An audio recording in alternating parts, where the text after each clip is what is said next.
Meus irmãos, a graça e a paz do nosso Senhor Jesus Cristo.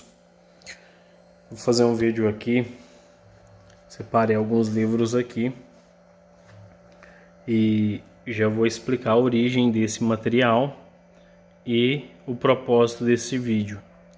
Os irmãos devem primeiro se perguntar, por que é que eu faço vídeos geralmente 3, 4, 5 vídeos ou 2, 3 vídeos no final de semana e não durante a semana. Bom, um dos motivos é por causa do meu trabalho. Outro motivo é porque eu estudo, depois do trabalho eu faço um curso técnico e alguns irmãos aí sabem que é uma pós-graduação em ciência da religião. Então tem dia que eu tenho que ler um material, tenho que tirar um tempo para estudar. O meu curso é o curso técnico em telecomunicações, então nem sempre eu consigo fazer vídeo durante a semana. Estou com alguns livros aqui, os irmãos já devem ter reparado, já devem ter notado, que estão ligados ao campo da ética, o campo da filosofia, que trata sobre as questões ético-morais. E, em específico, alguns também relacionados à questão da fé e ciência. Um exemplo é aqui o do Alistair McGrath. E tem outros, relacionados à fé e ciência. Eu não coloquei aqui, tem aqueles sobre a criação, o dicionário de cristianismo e ciência. Eu não coloquei aqui porque aqui tá alguns materiais específicos, mais voltado para a questão da ética mesmo. Só esse do McGrath que eu coloquei aqui que está ligado à fé e ciência. Embora que eu tenho outros, como eu disse, e tem alguns que eu ainda pretendo adquirir. Bom, a respeito desse material, a maior parte desses materiais eu comprei em sebo, com exceção desse daqui, esse Bioética Clínica e esse Ética Cristã. Esse daqui eu comprei numa loja física, eu fui na capital mineira, vi ele lá, achei interessante pela capa na época, comprei ele e aquele da crise do petróleo, a crise da internet, comprei os dois na mesma época, no mesmo dia. E esse outro aqui, comprei da CPAD alguns anos atrás, e bota anos nisso, que foi um dos primeiros livros que eu comprei. Acho que eu comprei quase na mesma época que eu comprei o dicionário Vine. Então, eu comprei esse material para me estudar. Gostei desse livro, eu li ele praticamente todo. No começo eu dei uma marcada. No começo eu comecei dando uma marcada nele, deixa eu ver se eu acho aqui. Na época eu usava aqueles pincel de marca-texto. Ali no caso, pincelzinho rosa. Na verdade eu tinha vários pincéis marca-texto. Tem alguns livros ali que tem marcação em amarelo, enfim. Só que depois eu vi que estava saindo de uma folha para outra e eu parei de marcar. Quer ver? Deixa eu mostrar aqui. Só ver se eu acho que rapidinho. Aqui, ó. Eu tava... gente. Tá dando não. Vou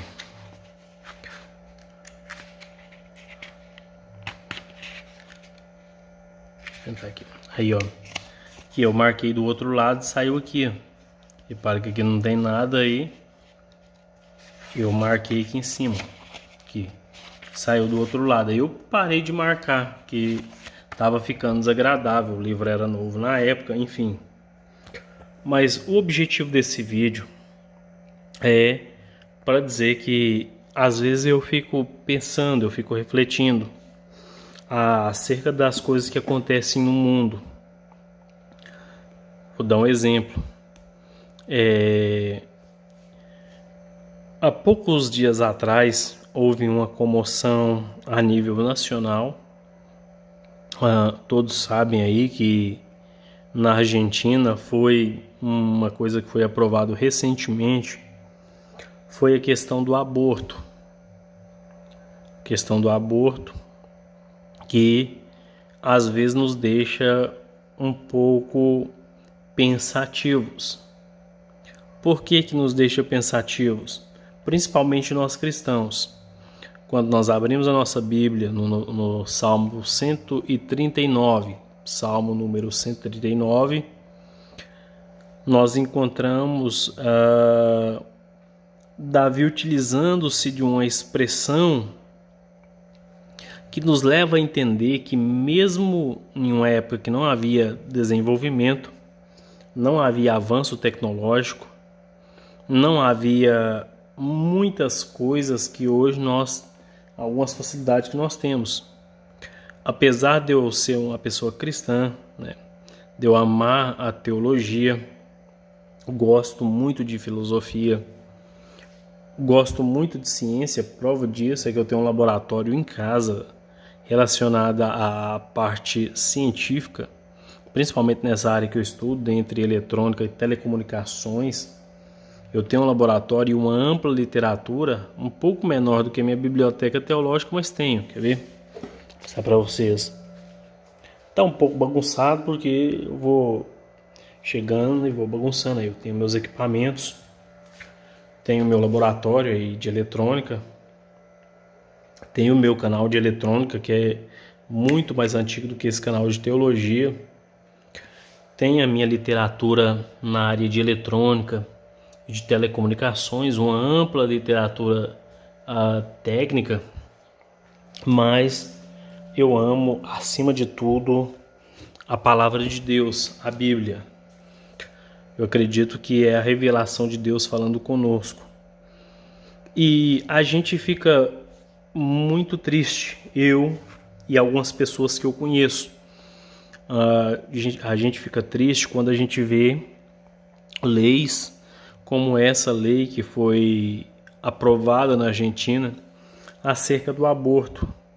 Quando o salmista diz que ainda quando ele era uma substância informe, né, que Deus já o conhecia, mesmo sem conhecimento científico, mesmo sem ter os recursos medicinais que nós temos hoje, aparelhos como o aparelho de ultrassonografia, entre tantos outros aparelhos aí que conseguem enxergar, por exemplo, o microscópio que aumenta hoje não sei quantas vezes, né? Aparelhos que você consegue ver do micro dentro da nossa esfera de existência, como o microscópio, ou microscópios ao macro, né? Que no caso aí são os telescópios, que conseguem enxergar até mesmo estrelas distantes e tantas outras coisas. Nós acreditamos que a vida é um dom de Deus. O Salmo de número 128, ele nos mostra que uma casa, uma família, ela é abençoada quando o homem ele teme a Deus e quando ele guarda os mandamentos, quando a sua família serve a Deus. Aí fica um pouco mais fácil, traz um pouco mais de clareza quando nós vimos Josué, né, falando para a nação de Israel: escolhei a quem servais, ou escolhei hoje a quem servais, porém eu e minha casa serviremos ao Senhor. O Salmo 128, que é conhecido popularmente como o Salmo da Família, ele nos mostra a importância de você ter na sua mente, na sua consciência, essa questão de que Deus, ele deu filhos como herança da parte de Deus. Eu vi um caso recente de uma moça que foi violentada por um parente, por um familiar. Vi alguns casos mais antigos. Por alguns anos eu sempre fui instigado a ver esse tipo de caso. E vou ser sincero para os irmãos, tem caso que é muito, mas muito difícil, é muito complexo. E em relação à questão do aborto, nós tivemos uma lição de escola dominical, ou algumas que trataram sobre isso. em um determinado período. Eu fui coordenador da escola bíblica dominical aqui da minha cidade por mais de 5 anos. Então eu posso falar isso com uma certa propriedade, que nós estudamos algumas vezes essa questão do aborto. E a gente fica triste, né, quando a gente vê que houve a interrupção de uma vida, de um ser que poderia potencialmente ser alguém na vida. Aí as pessoas vão falar, mas quem garante que não ia ser um bandido? Quem garante que se essa vida fosse gerada, que ela não seria um ladrão, que ela não seria algo de ruim?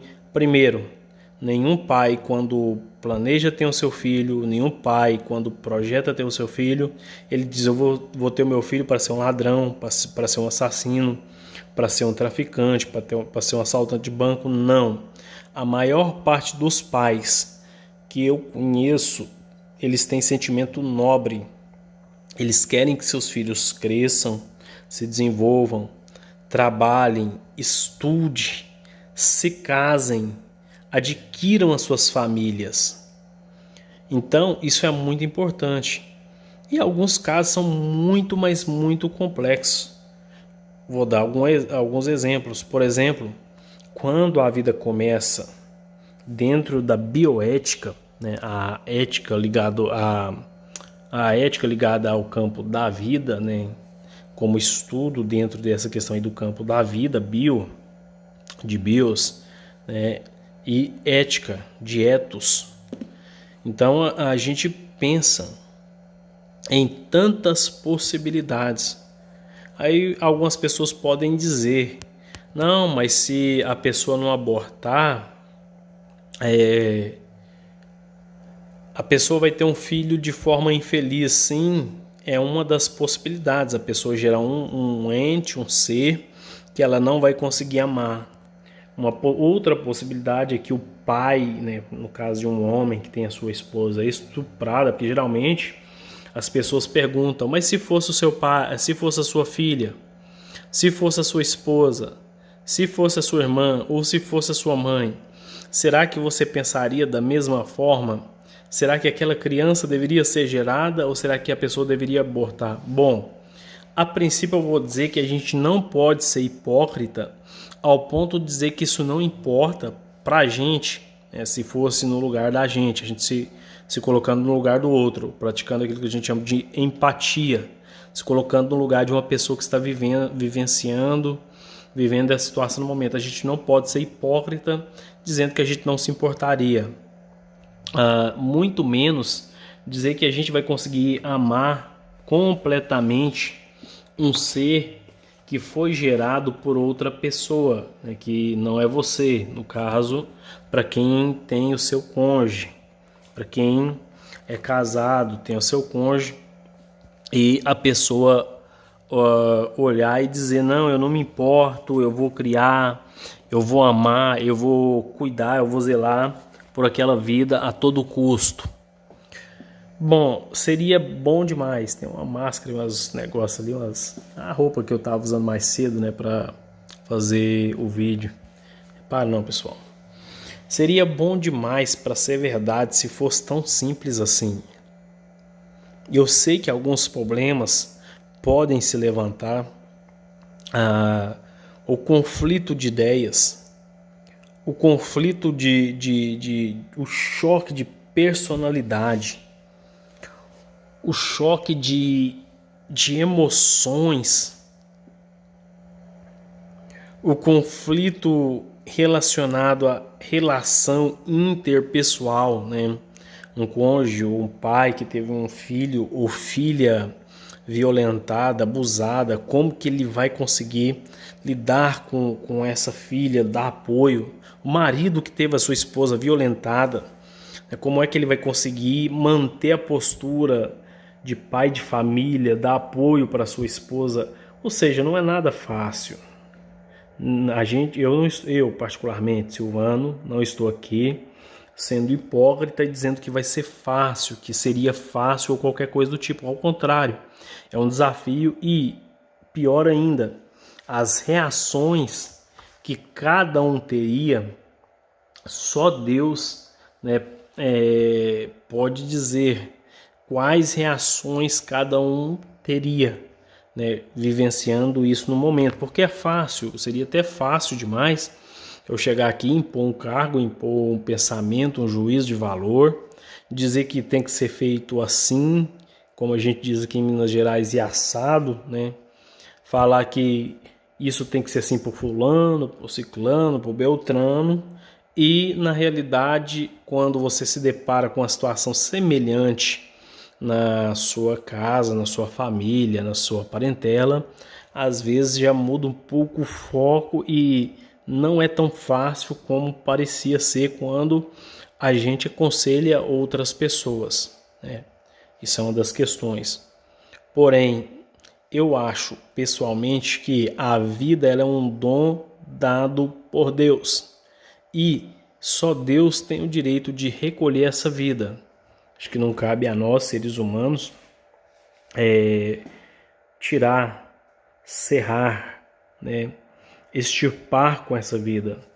Tem outras alternativas, por exemplo, a mãe gerar o filho, mesmo que seja difícil para o marido ver a geração de um filho que não seja dele, ou para uma pessoa ver a sua mãe, ou ver uma irmã, ou um filho gerando uma criança, um ente que não é de origem sua, e a pessoa não optar, né, pelo aborto.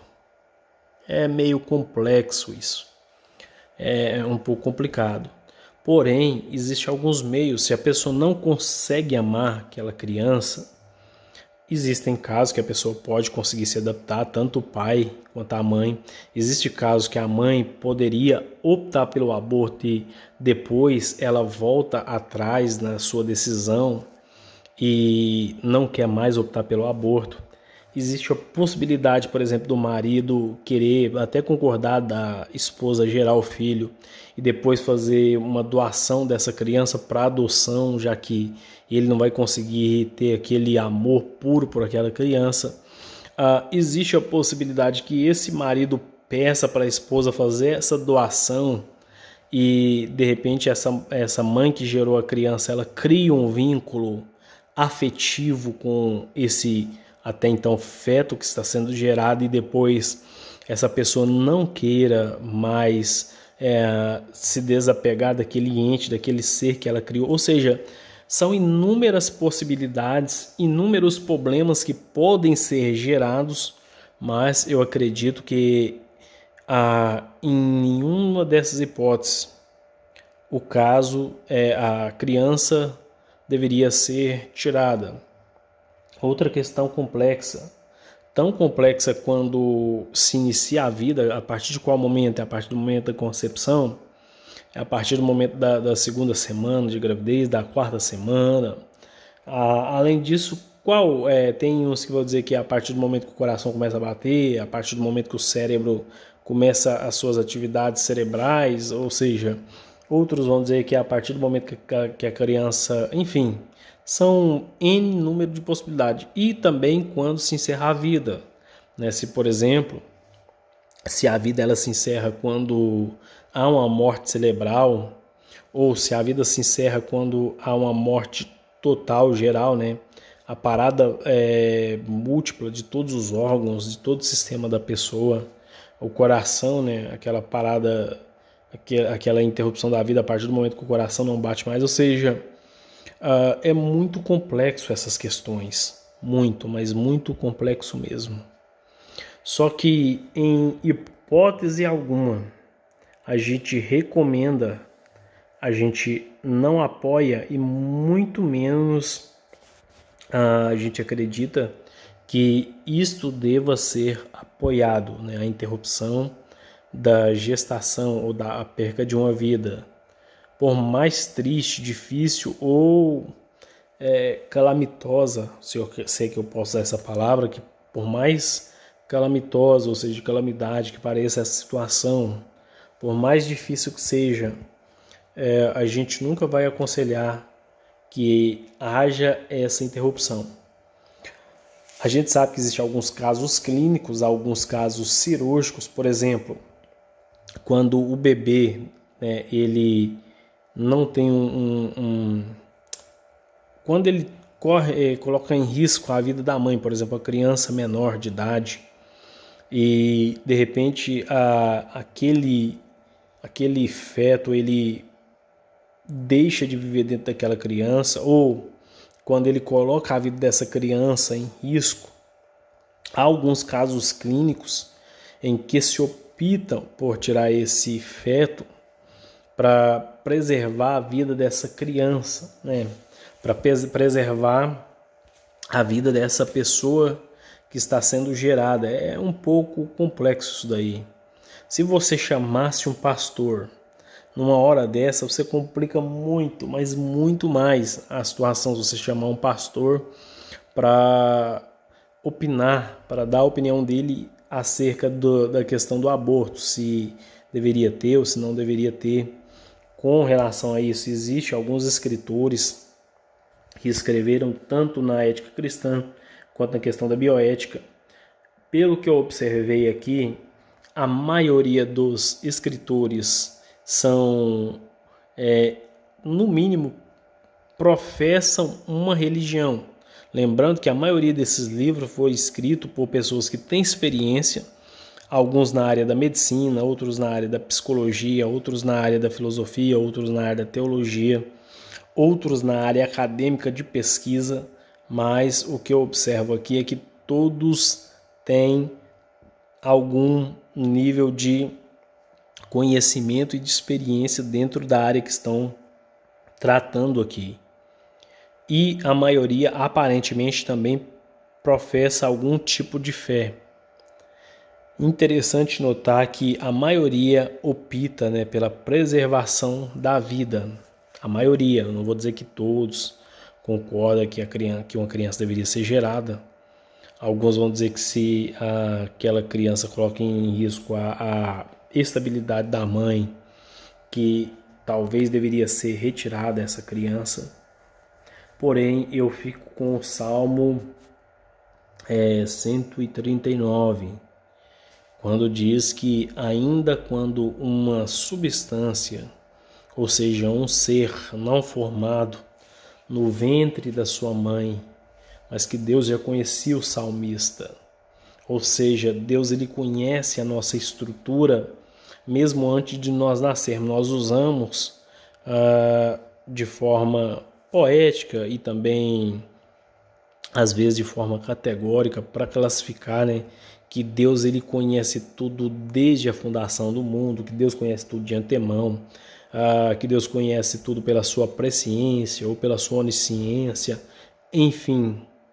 A gente costuma dizer que Deus conhece antes da fundação do mundo. O mais importante, meus irmãos, é nós sabermos que toda vida é uma dádiva de Deus e que toda vida deve ser respeitada. Essa reflexão, de vez em quando eu tiro um tempo para fazer esse tipo de reflexão. Às vezes eu paro, leio o material, leio um pouco, não consigo ler tudo de uma vez, mas eu paro para refletir o quão maravilhoso é o dom da vida. Existem vários filmes poéticos mostrando, né, desde o momento da ejaculação do homem, né, dentro da mãe no ato do coito, né, no ato sexual, e a gente vê a trajetória do espermatozoide, o longo caminho que ele percorre e com quantos espermatozoides ele luta para conseguir fecundar aquele óvulo. Quando ele fecunda aquele óvulo, o período que ele passa desenvolvendo-se no ventre da mãe até que venha a mãe venha dar à luz a essa criança, ela vem para o mundo e de repente ela tem toda uma oportunidade de viver, né? É uma longa trajetória, é um longo caminho que precisa ser valorizado. Então, meus irmãos, eu particularmente fico muito triste quando eu vejo pessoas dando grito, né, aplaudindo e dizendo que uma pessoa tem o direito de escolher o que ela faz com seu corpo, no caso da mãe, mas o feto, aquela criança que não pediu para vir a esse mundo, não tem o direito de escolher se ela continua viva ou se ela vai ser retirada à força do ventre da sua mãe e não vai mais fazer parte da existência nessa terra. Então fiquemos com a palavra de Deus que nos orienta, que nos guia e que Deus nos abençoe. Dessa vez eu não vou nem apresentar os livros, né? Já estou com 25 minutos aqui. Esse vídeo eu propus de não aparecer, né? É só uma reflexão mesmo. Que Deus abençoe cada um dos irmãos, em nome de Jesus. Até os próximos vídeos, meus irmãos.